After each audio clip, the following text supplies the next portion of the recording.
What's going on, everyone? This is Lesky. EA Sports FC 24 is officially out if you pre-ordered the Ultimate Edition of the game and got the 7-day early access like I did.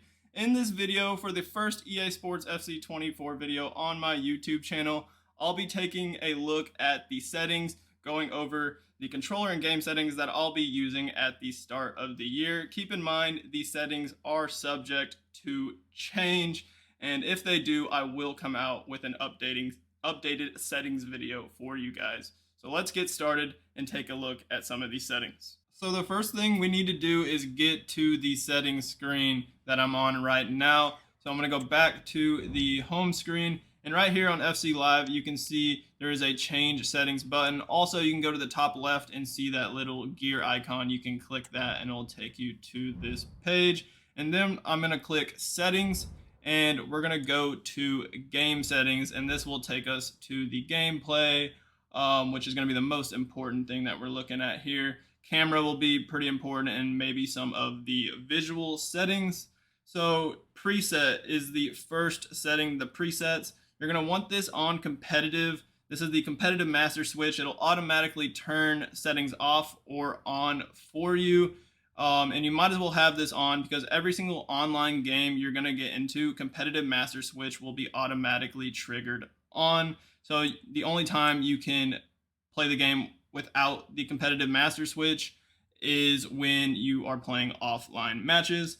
So the shooting gameplay settings, there is a few. Auto shots and assisted headers are off because of the competitive switch, like I was saying. Shot assistance is defaulted to assisted. All these settings are on default, by the way. I'm going to go through all of them and change them as we go through them in this video. So shot assistance is defaulted to assisted, but on the beta, I was actually testing out this precision shot assistance, and it does take a while to get used to. But man, it can be very deadly if you get good at it. Just a lot of times you can make yourself look stupid by just hitting a shot into like the corner flag or like out of bounds, because your shots do not have nearly as much assistance on them.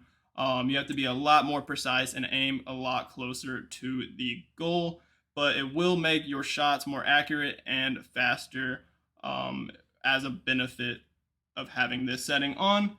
So I actually liked it in the beta, and I'm going to give it a try at the start of the year, but most people will probably have it on assisted. Time finishing, I had this on all last year. I kind of have to be thinking about actually using time finishing. It's not really just like a thing that I just do off of instinct. I do it sometimes, and I did it a good amount last year, but not as much as I would like to. It's very good if you mastered the time finishing. You can definitely take advantage of it. Similar to precision, both of these will actually increase your shot accuracy and power and just make your shots better in general. So very helpful if you can master these two settings. For passing, there is the auto flare pass, which is automatically off. Through pass assistance and lobbed through pass assistance, I've always had on semi, so you have some sort of control where your through balls will go. Ground pass assistance, I have that on assisted. Cross assistance, I switched this to semi. I've been using semi cross assistance for a long time now, pretty much ever since, I don't actually know how long this setting has been in the game. I think it's been in it for a while, but at least like 5 or 6 years I've had cross assistance on semi. It's similar to through pass on semi. You just have more control of where the cross will go. Lob pass assistance, I have always thought about trying it on semi, but I've never really given it a try. I've always just used assisted. Let me know in the comments if y'all use lob pass assistance on semi, and if you like it, I might actually test that out.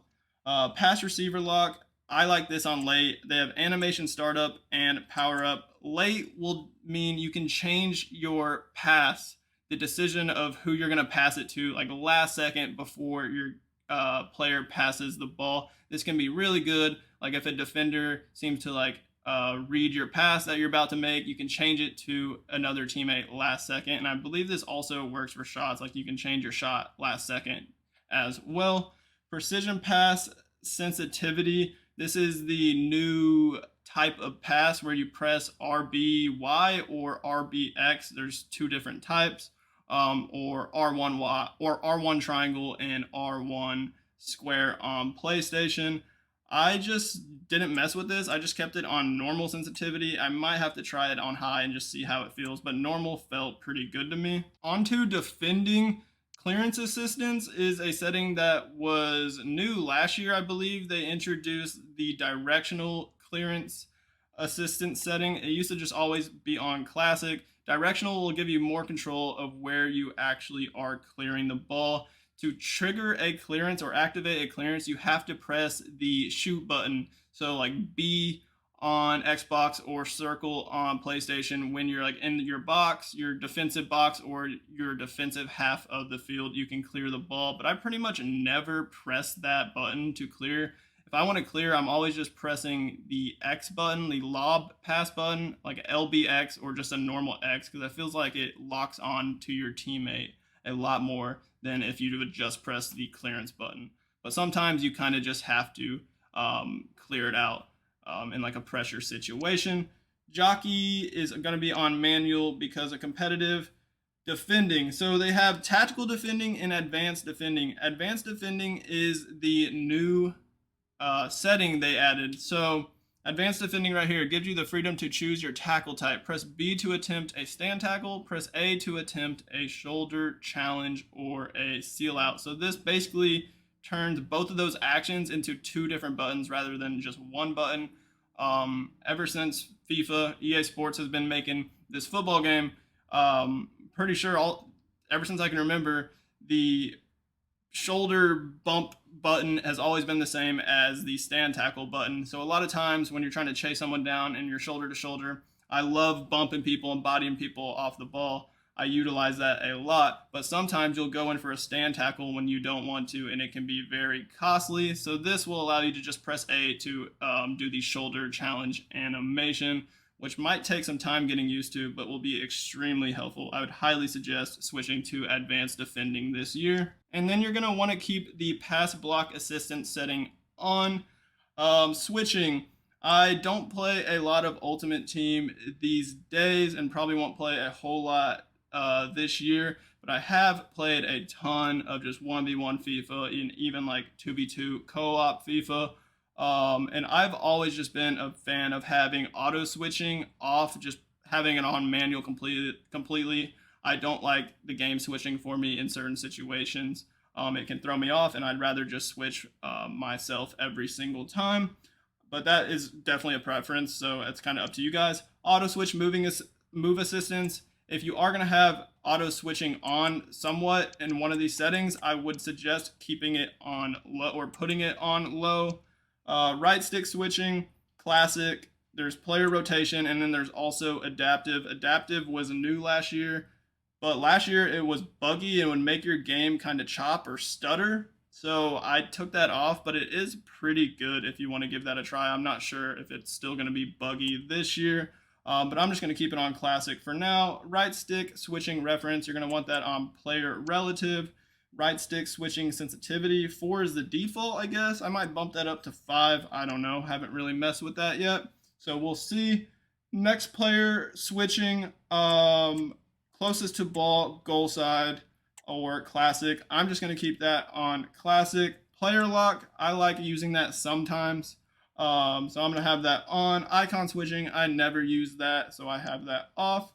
For dribbling, there's only a couple settings. Contextual dribbling will automatically be off, but orbit dribbling is a new type of dribbling they have this year, or at least I think they reintroduced it and called it something else. They pretty much had this a few years back. I don't know what year it was, but I think they called it like no-touch dribbling or something like this. But with orbit dribbling, you can literally orbit the ball with your guy without touching the ball. You can do a complete 360. You can do like a 720, however many 360s you want with the orbit dribbling. It's kind of crazy. You press LB and LT, hold LB and LT to trigger the orbit dribbling. I think it's going to be a thing that you're definitely going to have to master and kind of figure out the best use cases and scenarios to utilize it. But I think it's going to be something that mostly just top players will utilize. rather than just like average players, because it does seem pretty difficult to master, but it could be useful in situations. So I'm just going to have that on. With goalkeeper, I believe from what I've heard, most people that play pro clubs goalkeeper have the save assistance on semi rather than like assisted or manual. Analog sprint is the last gameplay setting. I have this on, and I pretty much had this on all last year, but I know a lot of people, especially the past couple of years, would turn this off because it would give you like a speed boost that you could utilize with the setting off. But I honestly didn't notice much of a difference in the speed boost with it off compared to on. And I like it on. It gives you, it turns your trigger into kind of like a gas pedal effect, to where the more you hold down the trigger, the faster you'll go. And then once you have it held down at its max range, you'll be going your max sprint speed. So you kind of have some control, especially in like tight quarter situations when you're dribbling with the ball. I think you can definitely utilize that. But again, a lot of these settings are preference.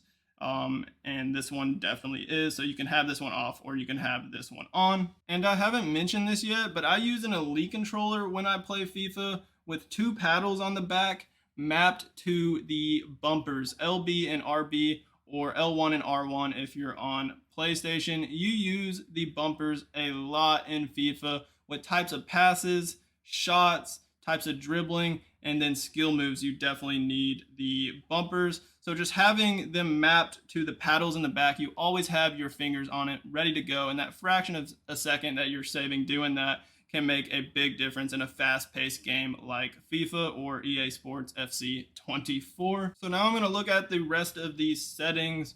Go to match. I don't think there's anything under here that needs to be changed. So on to camera, you definitely want to switch the camera. I've been using co-op for the past few years or so. So I put co-op on all 4 of these all the way up to clubs camera. And then the Be a Keeper camera, I'm just going to keep on Pro. Custom camera settings, I switched that to Custom. And then I like to have the co-op camera height at 5, and then the zoom all the way out to 0. Far side focus and ball tracking speed, as well as penalty area zoom, I believe are new settings this year. Far side focus, I'm going to keep that on 10. The camera will zoom a little bit when the ball is on the far side of the field, which is pretty cool. Ball tracking speed, I think I'm just going to keep that on 0 for now. Adjust the delay of the in-game camera when following the ball. So yeah, I don't really want a delay on that. Penalty area zoom, I did not like this on the beta, and I think it was bugging out a lot. So I put that on 0. I don't like when it zooms in the penalty area. Pro camera zoom, speed, and swing are all for the Pro camera, so there's no point of changing that unless you're using the Pro cam. Power shot zoom, I do not like when it makes my screen zoom in, so I have that off as well. For visual, the HUD, I always have the player name and indicator set, and then the player indicator is on player name. This will give you the stamina bars with the names and the player ratings at the bottom left and right hand sides of the screen, but also it'll show the player name above their head, like above their arrow, which can be very helpful. Knowing who you are using, especially on like Ultimate Team when you have like a bunch of players that you might not be able to tell who is who just by the look of them on the pitch. Having their name helps, and then also it'll show the player name of the person your opponent is using, so that can also help as well. Player indicator size, that's up to you guys. I'm not really going to change any of this. Playstyles plus overhead indicators, I didn't really like how it showed the playstyles above my guy's head, so I'm gonna have that off. I'm not a fan of that really. Hold to skip, definitely turning that off. I don't want to hold the A button to skip every single scene. That's kind of crazy. Time score display on, score clock drop down on. Precision pass visuals and precision shot visuals, definitely you'll want that on if you're going to be utilizing those new passes. Radar, I usually keep that on 2D. You can switch up the colors of the radar. Anything else? Scrolling lineups, I always turn that off. Past years, it kind of blocks some of your screen, like towards the bottom of your screen.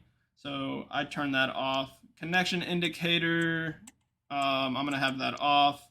Input overlay, I will have this on. This will give you the little controller overlay, I think, in the top right corner of your screen this year.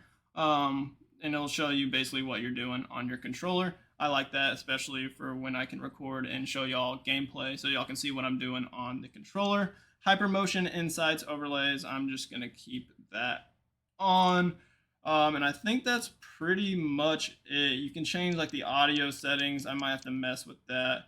But yeah, I don't really think there's anything else. So that's going to wrap up my first ever EA Sports FC24 video on my YouTube channel. Let me know what y'all think of these settings and this video, and if y'all are excited to play EA Sports FC24. Don't worry, I'm going to be coming out with a ton of Pro Clubs builds like I usually do, as well as some gameplay, and I'm going to also try and dabble into some like tips and tricks types of videos that a lot of you guys have been requesting. So stay tuned to the channel, guys. I'm excited for this year, very happy, and I'm wanting to have some fun on this new game. So y'all have a great rest of y'all's day. Make sure to hit that subscribe button on my channel if you haven't already done so, and peace out.